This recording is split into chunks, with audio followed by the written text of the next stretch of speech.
በኢራን ተመቶ የተጣለው ጀት አብራሪውን የማትረፍ ድብቅና የተሳካ ተልእኮ።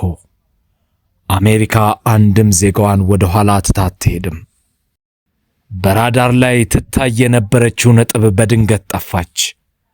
የአሜሪካ ዘመናዊ ጀት በኢራን ድንበር አቅራቢያ ከሰማይ ተመቶ ሲወርድ ዓለም ፖለቲካ እሳት ወደ ጣሪያ ወጣ። አብራሪው ከጥፋቱ ተርፎ በፓራሹት መሬት ቢረግጥም የወረደው ግን በሞት ጥላ ስር ነበር። እሱን ለመጨበጥ የሰዓት እሽቅድድም ተጀመረ። በአሜሪካ በኩል አብራሪው መያዝ የለበትም የሚል ቀጭን ትዕዛዝ ተላለፈ። የልዩ ኃይል ኮማንዶች በዝምታ ወደ ሰማይ ተወነጨፉ። ኢራን አገሯን ሊደበድብ እየከነፈ የነበረውን ጀት ብታጋየውም አብራሪውን ግን የመያዝ ዕድሉን አላገኘችም። መሬቱም አገሩም ኢራን ነው። የጥቁር ጠላቷን አሜሪካዊ የጀት አብራሪውን ለመያዝ ከፍተኛ የፍለጋ ቡድን አሰማርታለች። የተላኩት ወታደሮች አብራሪውን ለመያዝ በደቂቃዎች ልዩነት ስር ሆነው እየተቃረቡ ባለበት በዚያ አስጨናቂ ሰዓት የአሜሪካ ሄሊኮፕተሮች ድንበር ጥሰው ገቡ። ጥይቶች መተኮስ ጀመሩ። አቧራውና የባሩዱ ሽታ የፓይለቱን ዙሪያ አፈኑት። ነገር ግን በሰልጣኝ እጆች የታጀቡት ኮማንዶች አብራሪውን ከሞትና ከጥላት መንጋጋ ውስጥ ነጥቀው አወጡት። ያ አጭር ኦፕሬሽን የአንድን ሰው ሕይወት ከማዳን ባለፈ በወታደራዊ ሳይንስ ውስጥ ትልቅ አሻራ ጥሎ አለፈ ይለናል ዘጆርዳን ታይምስ በዘገባው። አሜሪካ ክብሯንም ልጇንም በሚገርም ወታደራዊ ኦፕሬሽን ከጠላት መንጋጋ ዳነችው። በተቃራኒው በኢራን ተመቶ የወደቀውን ጀትና አብራሪዎችን ከኢራን እጅ ለማትረፍ አሜሪካ ባደረገችው ፍለጋና የማዳን ተልዕኮ አጠቃላይ የጠፋው ንብረት ኪሳራ ከ$386 ሚሊዮን ገደማ መድረሱን ዘግቧል። ይሁን እንጂ አብራሪውን ለማዳን በተደረገው ኦፕሬሽን ላይ አሜሪካና ኢራን እርስ በርሱ የሚጋጭ መረጃ እየሰጡ ይገኛሉ። አሜሪካ በታሪካችን እጅግ ደፋር ያለችውን ይህ ኦፕሬሽን የተከናወነው በኢራን ደቡባዊ ተራሮች ውስጥ ነው። በኮሎኔል ማዕረግ የሚገኘውን አብራሪው ለ36 ሰዓታት ያህል ሽጉጡን፣ መገናኛውንና የማቆያ መሳሪያዎቹን ይዞ በተራራው ውስጥ ተሸሽጎ መቆየቱ ተገልጿል። አብራሪው ከራሱ ጋር ባለው የምልክት መሳሪያ ባይኮን አማካኝነት ያለበትን ቦታ ለቡድኑ ማሳወቅ በመቻሉ ምንም እንኳን የአካል ጉዳት ቢደርስበትም በሕይወት ሊወጣ ችሏል። የኢራን ወታደሮች አብራሪውን ለመያዝ አካባቢውን እያሰሱ በነበረበት ወቅት ግን የመሬቱን አቀማመጥ ተጠቅሞ በዋሻዎች በቁጥቋጦ ውስጥ ተሸሽጎ ቆይቶ ነበር። የአሜሪካ ልዩ ኃይሎች በሄሊኮፕተር እንዲሁም በልዩ ልዩ አውሮፕላኖች ምድር ላይ በመውረድ አብራሪውን ከከበቡት የኢራን ኃይሎች ጋር ከባድ የሆነ የተኩስ ልውውጥ በማድረግ አስለቅቀውታል የተባለው። በአሁኑ ወቅት ለሕክምና ኩዌት እንደሚገኝም ተነግሯል። የልዩ ኃይሎች በዝቅታ በሚበሩ አውሮፕላኖችና ሄሊኮፕተሮች ተጠቅመው አብራሪው ወዳለበት ተራራማ አካባቢ ወርደዋል። አብራሪው መደበቂያው አካባቢ በነበሩ የኢራን ኃይሎች ተከቦ ስለነበር የአሜሪካ ልዩ ኃይሎች እሱን ለማስለቀቅ ከባድ የተኩስ ልውውጥ ማድረጋቸው ተገልጿል። በዚህ ውስጥ ግን ሲአይኤ ምንድን ነበር ያደረገው? የአሜሪካ የስለላ ድርጅት ሲአይኤ የኢራን ኃይሎችን ለማደናገርና የአብራሪውን ቦታ ለማግኘት የውሸት መረጃ በማሰራጨት የነፍስ አድን ሥራውን አግዟል ተብሏል። ማታለያ ስልቱ ዓላማው የነበረው የኢራን ኃይሎች ትኩረታቸውን አብራሪው ካለበት ትክክለኛ ቦታ እንዲያዞሩ ለማድረግ ነበር።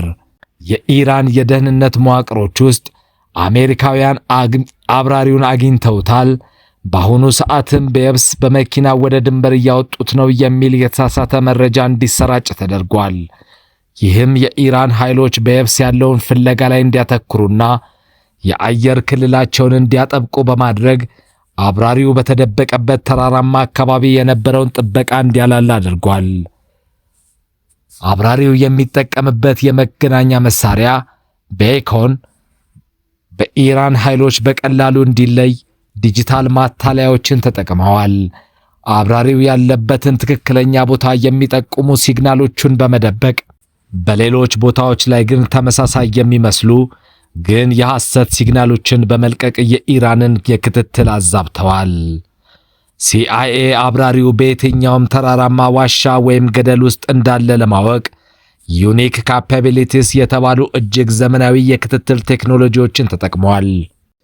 አብራሪው ያለበትን ትክክለኛ ቦታ ካረጋገጠ በኋላ የኢራን ወታደራዊ ኮንቮዮች ወደ ቦታው እንዳይጠጉ አሜሪካ የአየር ድብደባ ስታረግ ቆይታለች።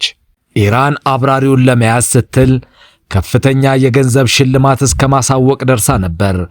ሲአይኤ ይህንን ግፊት ለመቀነስና የኢራን ወታደራዊ አመራሮች ውሳኔውን ለማዘግየት የተደበላለቁና እርስ በርስ የሚጋጩ መረጃዎችን በውስጥ መስመር እንዲደርሳቸው ሲያደርግ ነበር። ስራቸው የነበረው ለልዩ ኃይሎቹ በቂ የሆነ ጊዜ እንዲያገኙ ማድረግ ነበር። እንደ አሜሪካ ምንጮች ልዩ ኃይሎቹ አብራሪውን በሄሊኮፕተሮች ይዘውት ወጥተዋል። አወዛጋቢው የአውሮፕላኖች መውደብ ጉዳይ ምንድን ነው? በዚህ ኦፕሬሽን 2 የኤምሲ 130 ጄት አውሮፕላኖች ወድመዋል። እዚህ ጋር ነው የአሜሪካና የኢራን መረጃ የሚጋጨው። አሜሪካ 2 ኤምሲ 130 ጄ የጭነት አውሮፕላኖቿ መውደማቸውን አምናለች። ነገር ግን ምክንያቱ የኢራን ጥቃት ሳይሆን አውሮፕላኖቹ ጭቃ ውስጥ በመዘፈቃቸውና በቴክኒክ ብልሽት ሊንቀሳቀሱ ባለመቻላቸው የጦር መሳሪያውና ቴክኖሎጂው በኢራን እጅ እንዳይወድቅ ሲባል በአሜሪካ ልዩ ኃይሎች ሆን ተብሎ እንዲፈነዱ መደረጉን ገልጻለች። የኢራን አብዮታዊ ዘብ IRGC በበኩሉ አሜሪካ የምታሰራጨውን ትረካ ውድቅ አድርጓል። ኢራን የአሜሪካን የማዳን ዘመቻ በማክሸፍ 2 የሲ-130 አውሮፕላኖችና 2 የብላክ ሃውክ አውሮፕላኖችን በደቡባዊ ኢስፋን መታመጣሏን አሳውቃለች። አሜሪካ 2 አውሮፕላኖች ስለመውደማቸው አላረጋገጠችም። ኢራን አብራሪው በሕይወት ተርፎ ስለመውጣቱ በይፋ ብታስተባብልም መረጃዎችን የምታቀርብበት መንገድ ግን ከአሜሪካ የተለየ ነው። ኢራን የአሜሪካ የማዳን ዘመቻ ትልቅ ውድቀት አስተናግዷል ብላለች። አሜሪካ እንደወደሙ ያመነችው 130 ጄ አውሮፕላኖች ምን አይነት ናቸው?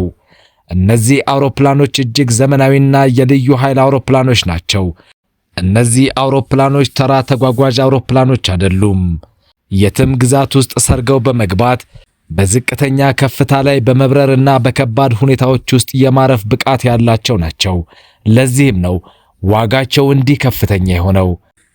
አሜሪካ በዚህ ኦፕሬሽን በአጠቃላይ የወደሙባት ጄቶችና ሄሊኮፕተሮች F-15E ስትራይክ ኤግል ዋጋው $100 ሚሊዮን የሚያወጣ፣ አንድ A-10 ተንደርቦልት ሰከንድ ዋጋው $18.8 ሚሊዮን፣ 2 C-130 ሄርኩለስ ዋጋው $130 እስከ $200 ሚሊዮን የሚገመት፣ አንድ MH-6 ሊትል በርድ ዋጋው $7.5 ሚሊዮን የተገመተ፣ በአጠቃላይ ወደ $300 ሚሊዮን በላይ ኪሳራ እንደደረሰባት አሳውቀዋል።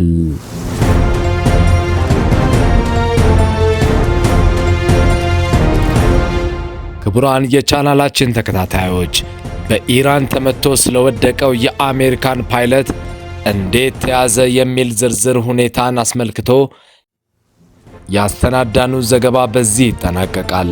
አብራችሁን ስለቆያችሁ እያመሰገንን ቻናላችንን ላይክ፣ ሼር እና ሰብስክራይብ በማድረግ አብሮነታችሁን ይግለጹልን። እናመሰግናለን።